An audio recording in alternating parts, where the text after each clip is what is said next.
Yo, welcome back, everybody. Whether you're a long-time viewer or a new subscriber, I appreciate every single one of you. You can be anywhere in the world, but you're here with me.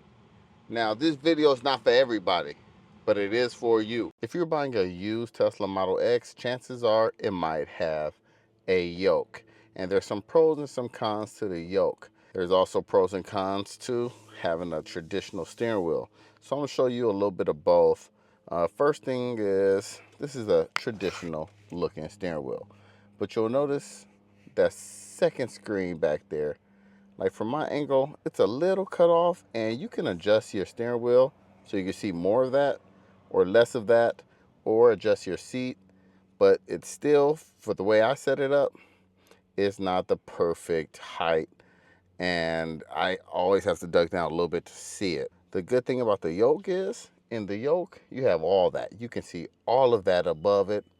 It's wide open, right? You have plenty of visibility on the road, and of course, that screen. So, but first of all, this is your standard steering wheel, and it's a big one. And I don't know if it's just big compared to my Model 3 or to my Cybertruck. Believe it or not, has a kind of small wheel, or squircle they call it. But this wheel right here, and it's a traditional size, you know, a little flat at the bottom. I like to drive my hand up here. You can't do that on the yoke, but again, that's preference. But here's something that I noticed, and I'm going to actually measure it. On the yoke, it feels like it's kind of harder to reach these buttons. So I'm going to measure that and see exactly how far it is from the end. So to the center of that click wheel, it's exactly 3 inches. As you can see here, to the center, it's a 1/4 of an inch longer. Right, a 1/4 of an inch. And you might say that's not that big of a deal. Well, I'm telling y'all, when I'm here and I'm driving this and I'm reaching over, it's a little more work. And again, I got bigger hands. It's a little more work doing that. And reaching up here, yeah, that's farther. Reaching over here, it's farther. So while driving this traditional steering wheel, everything's the same. Now, you might get an older, like a 2022, a fresh 2022, that has the horn button here instead of where it's supposed to be. That's different, right? Because that'll be on the yoke or the steering wheel. But we're going to take this for a spin. I'm going to tell you how it feels, and then we'll get into the yoke. All right, so driving with this traditional wheel, it feels like a traditional steering wheel. And I can reach the signal buttons no problem, left and right. But again, one of the nice things about the Model X is it has the blind spot camera monitor right here, right? So you see that it's right there. And if you don't set up your steering wheel and your seat in the perfect spot, you have to duck a little bit to see it. I will say that. But it's a bigger steering wheel, and some people, oh, they go another Model X. It's a bigger steering wheel. Some people like that, some people don't. I usually drive my hand right here, which blocks that second screen too. But of course, you know, you can have it here, which is pretty comfortable. Or you can have it down here, which a lot of people do nowadays. That's why they leave it open like this. They call this a soccer mom location. Who is they? I don't know. But as you drive around here, you know, again, you have to move your hand up to signal anyway. And now if you have regular stalks, you'd have to move it up there to change the signal anyway. So same thing. But as you see here, traditional steering wheel, no big deal. I can change the music, no problem. Right, up and down, I can reach all of the buttons. I do have to reach a little bit for the camera, but it's weird because I still don't use that for the camera. Oh, I do when I'm like pulling into my driveway. I gotta look and find it. The high beams are there. Everything's accessible. So traditional steering wheel. I'm gonna show you guys something that, you know, in the steering wheel that I like. So if I'm using full self-driving, like right now, and it's rolling, it's doing its thing, right? It says keep your hands on the wheel. You don't need to really. But while you're doing this and you're rolling around, and let's say it does something, and especially when turning, if it does something, which we're going to turn it a little bit, you can grab anywhere because the wheel stays in one spot, right? It's not going to just shift around. And that's going to be one of the problems with the yoke. As the wheel is turning, you want to grab it, you have to look like which part of the wheel to grab.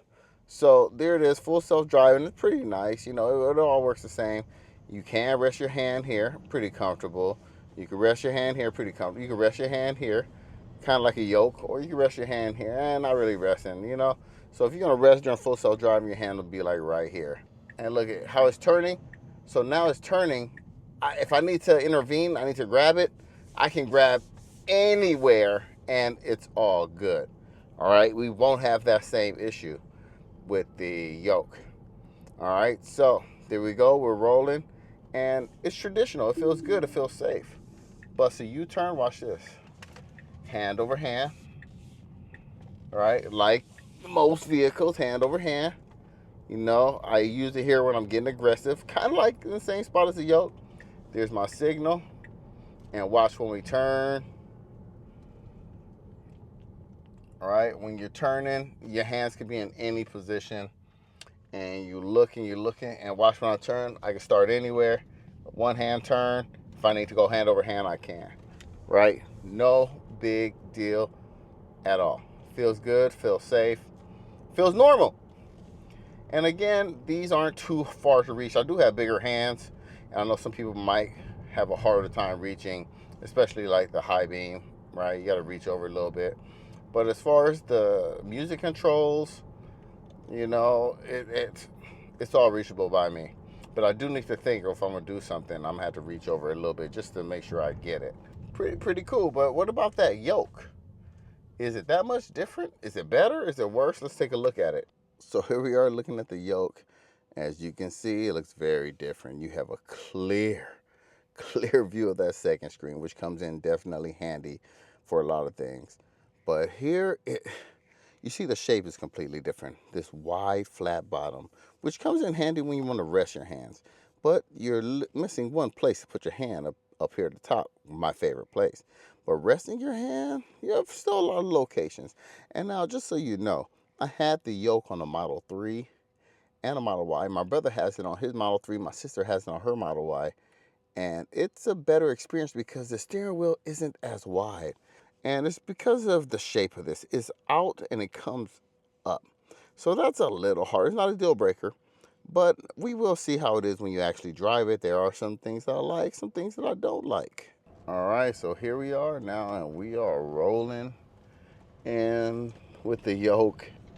And I will say, it is bigger. It's a little more unwieldy, a little bit. And look when I got to turn. Right? It's a little awkward. Now, here's what I do when I turn. First of all, signal is the same. The signals aren't that far. But if I know I'm turning to the right, I'm getting my hand underneath. My hand's underneath, so it's just one-handed, like, bah. There it is, one hand. But that comes with experience, right? And as you are rolling, it's a couple of places where, I mean, I got a clear view of that. That's by far the best thing. And also, there's a little more fun. It's a little more fun to have your hands here, like you're racing, like you're on like you're in a fighter jet or something like that. I like that. I do like that experience. And some people will say driving's supposed to be fun. That's true. I get that. I'm with that, right? But sometimes it's like a little too much when you're doing a lot of turns. It's not my favorite. Now, you can rest your hands down here when you're driving, which is actually very, very comfortable. Soccer mom position is ideal in here. It's perfect, right? Feels good, feels great. But as you'll notice again, it's just a little, it's so wide. It's just unnatural to me. I can see that turn signal beautifully, perfectly. Nothing is obstructing my view. But I will show you how we do with this full self-driving. Oh man, my device overheated, so I'm now using the internal microphone from my headset. So let's see how this goes. All right, here we go. I'm trying to turn, and as I turn, watch how this yoke goes. And it's going. That's I need to take over right now. Oh, bro, where do I grab? I'm over-exaggerating, right? But honestly, I'm not, because if you do have to take over, you have to look and see where the yoke is. And that part kind of bothers me the most, right? I'm gonna bust a U-turn right here. I'm gonna take this off. And so you would think it'd be great for full self driving. You can just rest your hands here. But honestly, when it comes to the turns, it makes me the most concerned. So I'm gonna bust a U right here. It says no U-turns. Oh man, am I about to break the law for y'all? Am I gonna break the law for y'all? Nope. So for full self-driving, you kind of have an idea. Like, it's not the best thing because you want to be able to take it over when you need to take it over and not have to look at where it's actually the orientation of the steering yoke is at the moment. So for me, that is a big L. But other than that, I mean, it's doable. Like anything else, you'll get used to it. But chances are, you know, you might have to pick up a yoke. And they do offer an upgrade. You can get the regular round steering wheel for $1,000. So you could actually start with the yoke, see how you like it, see how long you like it. And after a while, you're like, nah, bump that. I'm going back to a regular steering wheel. You can do that too. So that's cool. Just know, and I wouldn't even say go demo the yoke because you'll probably like it in the beginning, have some fun with it. Then the more you use it, you might be like, nah. And if you demo it, it takes time to learn it anyway. So it's not really that reliable of a trial. So just know, hopefully it's a little bigger, it's a little wider, takes a little bit more to learn and get used to. Very doable. And the pros, like I said, it's fun. You have wide open, clear space. But tell me your thoughts. If you have a yoke, if you've driven a yoke, if you like the yoke, don't like the yoke, the yoke, or if the yoke is a joke to you, let me know. Either way, if you like the yoke or if the yoke is a joke, let me know. Hey, thanks for watching. I appreciate every single one of you. And don't forget, Cobra told ya. All right, y'all.